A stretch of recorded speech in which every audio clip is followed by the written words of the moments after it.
The biggest thing that ever happened in our town was way back in 1934.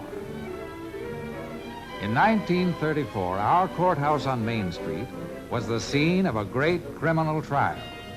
A trial that carried the name of our town to the ends of the earth. International attention upon the little community of Flemington, New Jersey, where the most sensational kidnapping case on record is reaching its climax.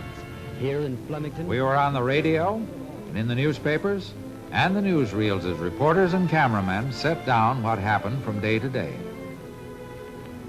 By picture and by word, every incident, every little occurrence was made known to the entire world. Everybody was in the public eye. The witnesses, the lawyers, even our own folks, our townspeople, from our local guardian of the law to the admiring younger generation. We were all part of a dramatic story involving crime and public safety. We were all heroes then, especially the police. Well, that was yesterday. Today, all's quiet around our courthouse, and in today's public safety story, there's a new guardian of the law, Bart Evans. Just a country cop, that's Bart. But in his own fashion, he's kind of a hero, too. Well, Bart, what happened? Well, Judge, last night around midnight, we received a phone call. 3 men were seen entering the hardware store. So in after them. Dark inside, had to use my flashlight. They put up a fight, but I managed to get them over to county jail. Sure, these boys. These are the boys.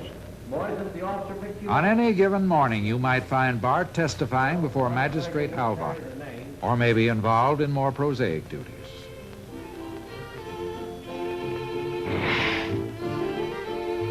Some mornings, he'll be making the rounds of our public places as he cooperates with the police of other cities or with the FBI in Washington.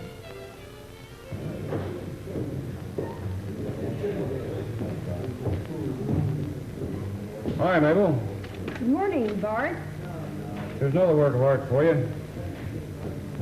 Kind of a tough-looking guy, isn't he? I should say. Well, adding to the picture gallery. Right. Wanted for assault and robbery. This man may be armed and is considered dangerous. Keep your eyes open, Shorty. Here he's heading this way and he specializes in gas stations. And on any morning, he'll switch from traffic duty to helping a lady in distress. Most local folks get home for lunch and take their hour off. Not Bart. So long, Helen. Bye, Roy. Bart eats wherever he can, and sometimes at noon he'll check up on a person for the county probation officer. Say, Helen. Yes, Bart? How you been? All right. Everything okay? I guess so. Keeping out of trouble? Trying to. Fine. Reporting every day, Johnny? Yes, she is, Bart. That's fine. That's what we like to hear. Well, I'll be stopping around and see you again. So long, Bart. Taking the dog census. That's another of Bart's jobs.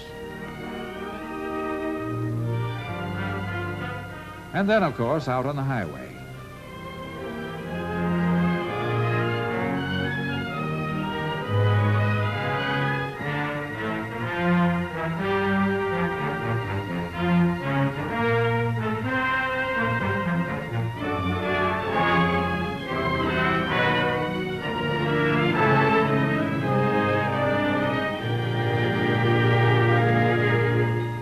Some drivers just don't seem to pay much attention to speed laws.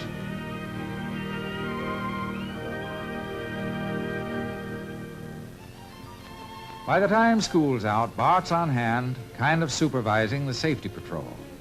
He's there just to make sure.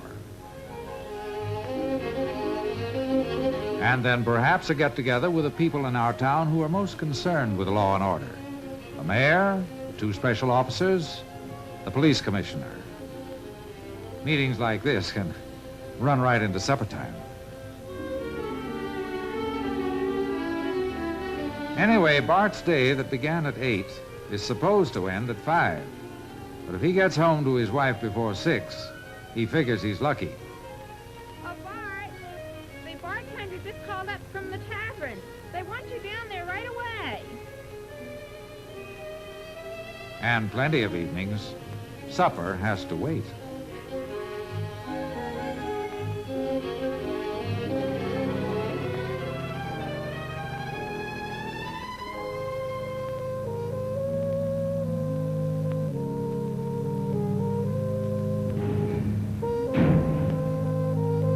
In a small town, there's a personal relationship between the law and those who get in trouble with the law. Because the people who get in trouble, the ones who have to be put away for a while, are people Bart may have known all his life. People he'll continue to know after they get out.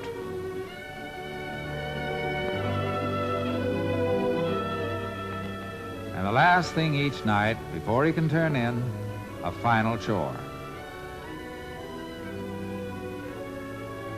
9 to 16 hours a day, 6 days a week, sometimes more. Why does a man go in for this life? Let's ask him. Bart,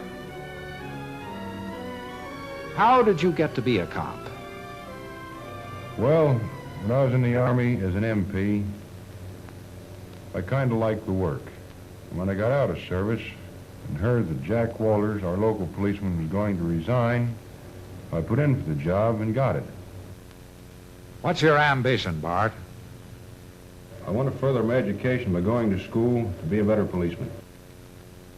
Would you say that you have much crime to contend with? Not too much crime.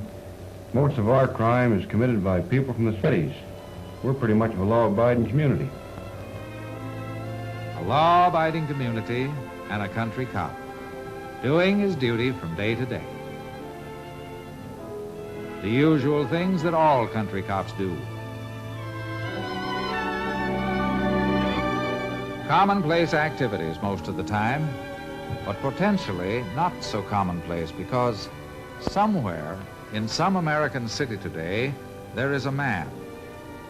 Someday, perhaps soon, that man may pass through our town and be recognized. That's a problem Bart will have to contend with. Someday, perhaps soon, there may be a serious crime in our town. Bart will have to deal with it. That's part of his job. Someday, perhaps soon, some reckless driver is really going to get himself into a situation. Bart Evans will have to handle the grim details. Anyhow, not long ago, the town did something for Bart. They gave him a police force, Norman Cornell. And Bart, well, he got a promotion. They made him chief. And on that day, looking at Norm and looking at Bart